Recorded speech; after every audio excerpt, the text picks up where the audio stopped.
AITA for behaving like a child on a stranger's wedding? My F-26 partner M25 got invited to a colleague's wedding, and I was his one. He asked me if I'd really want to come since I didn't know anyone there and I have social anxiety issues. But I wanted to join him because I like weddings and I was happy he finally involved me in work-related stuff which he usually prefers to keep separated from his private life. We went there. I was introduced briefly to some of my partner's colleagues who were there as well, and after dinner, he engaged in a conversation with them. I attempted but failed to join in and didn't really know what to do since I felt left out. My phone had died in the meantime.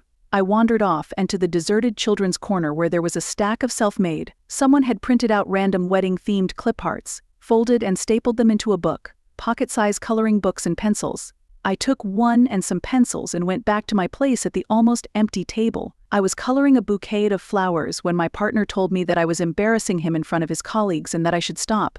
I should come dance with them instead. The dance was one of these group dances where you have close physical contact with a lot of people, and I hated the music, so I declined and kept drawing. 2 coloring book pages later, my partner and his colleagues had vanished, and when they didn't come back, I went outside to look for my partner, but he was nowhere near the venue and it was too cold outside for me to go any further. It was freezing. My jacket, phone charger, power bank, keys and wallet were inside the car, and he had the key. So I was stuck inside the venue, where I knew nobody. At 1 a.m., I had finished coloring the entire book and he was still gone. Everyone else was drunk and behaving strange, and the music had gotten better. I wanted to blend in, pretended to be drunk as well, and entered the empty dance floor, mindlessly spinning around until I felt dizzy to ease the anger I felt. When he came back, he was angry with me for behaving so childish and embarrassing him in front of his colleagues and everyone else for the entire evening. He usually wants to keep work stuff and private stuff separated, and apparently, this wedding counted as work stuff for him, so he didn't really want me there, which I was made aware of during the first group conversation at the reception. I came to support him, and in the end acted childish and complained about being neglected, but he just left me in a place filled with strangers, knowing about my neurodivergent struggles, which I don't want to use as an excuse. I think it still helps to explain the situation, and without telling me that he was leaving and where to. So AITA, follow @Shay the Story Guy.